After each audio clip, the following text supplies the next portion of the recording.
Let's have a serious conversation. You're never gonna stay warm wearing only synthetics. And no matter how hard you try, the warmth will not be the same as wearing wool. This is the core of my next tailoring project. And this project I'm very excited for because it's for my very own dad. I've worked with my dad on the design to make sure that I include all of the exact features he needs in this jacket. The primary thing being it has to be wool. And this is because wool has some of the most incredible thermal properties of any natural fiber. Also, on top of that, if you are completely soaking wet and you're in wool, you stay warm.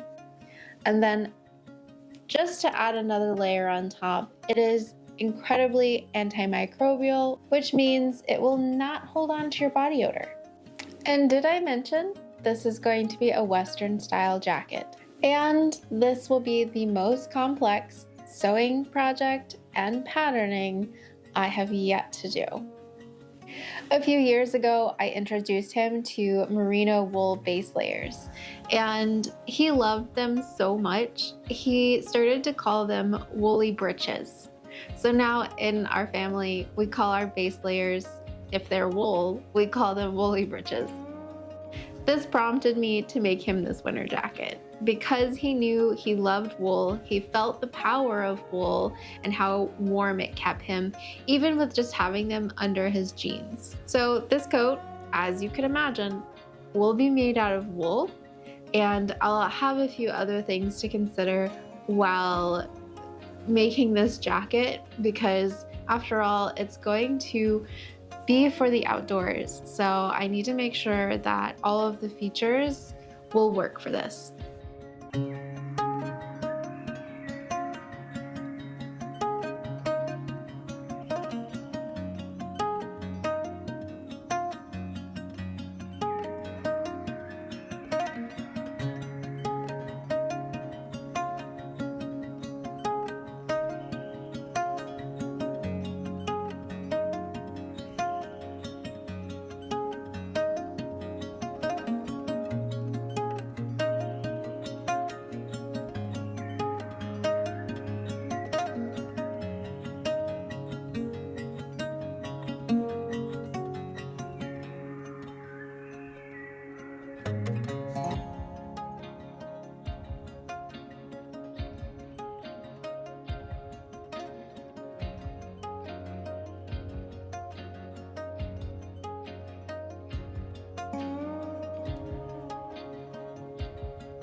My dad is always outside working. He is sitting by the fire pit, chopping wood for his neighbors and friends all year round.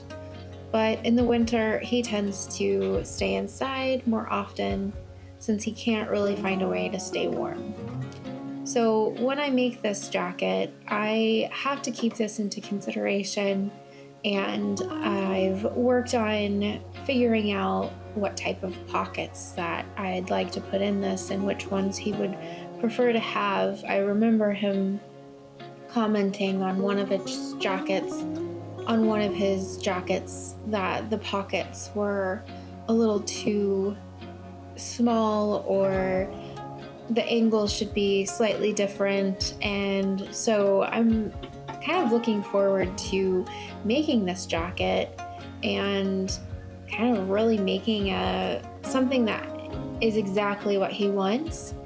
And so some things that I will be looking into are pockets and different types of functional pockets. And there are work jackets that have pockets and hidden pockets and flaps and just kind of all the bells and whistles, but then narrowing it down to what it is he needs.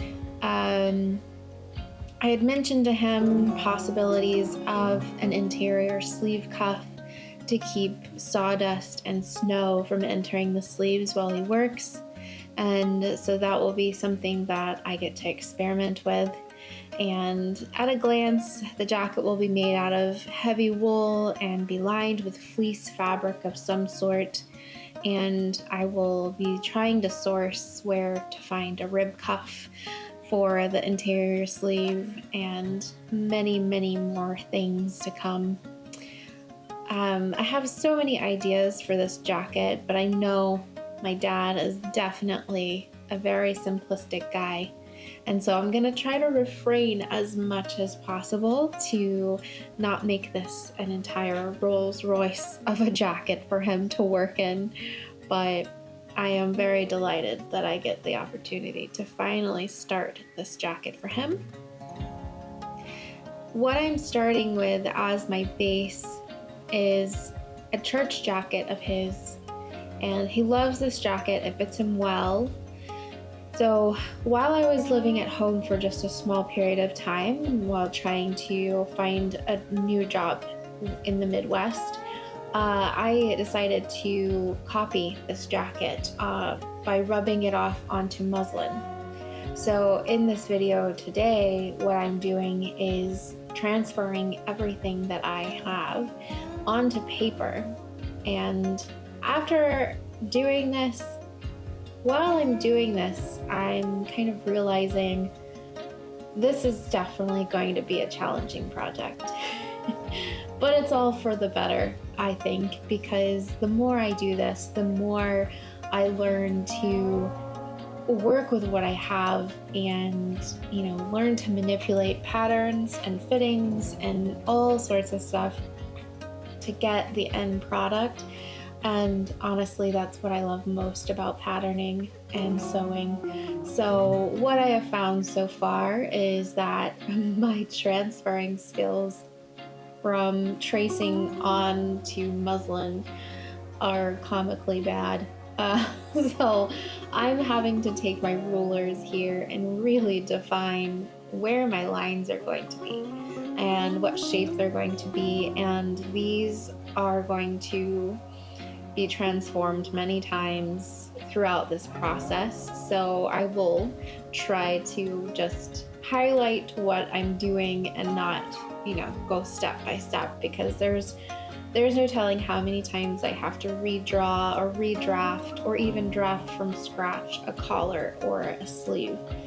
Luckily, the sleeve seems to be pretty clean. It's the collar that I am not worried about, but it'll definitely be a head scratcher. So as I'm doing this, I am just kind of taking notes and writing them on the paper of what I'm finding. So once I get this, I will be able to cut them out and begin to kind of walk my pattern at this very early stage to see, okay, this notch that I've transferred here is for where the original pocket placement was, and does this match? And then along my armhole, making sure that my sleeve walks to the armhole. Did I get it right? Do I need to add anything or take anything away?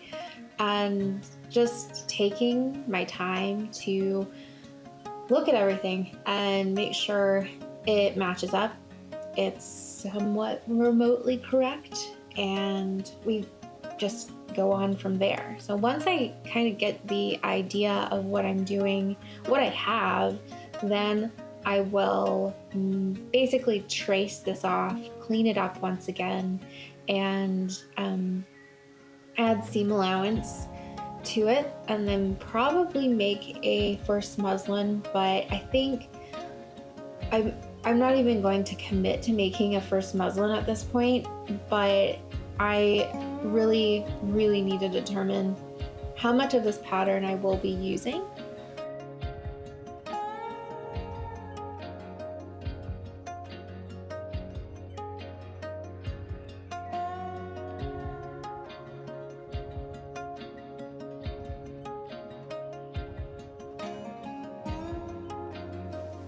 I hope that you enjoyed watching this video, and I hope you enjoy watching the full process as I go from tracing off a jacket to creating a pattern from it, altering the pattern to however I need to ultimately get to the design in mind. And this project is a long form project, so it can take anywhere from a few months to longer, maybe a year. I hope not, because my dad's been waiting for this jacket long enough. But I still have to do a lot of the things that are required, such as find the fabric and all of the notions. So I'm just gonna take you along the journey as I do everything. And I hope you enjoy watching. I'll see you in the next video.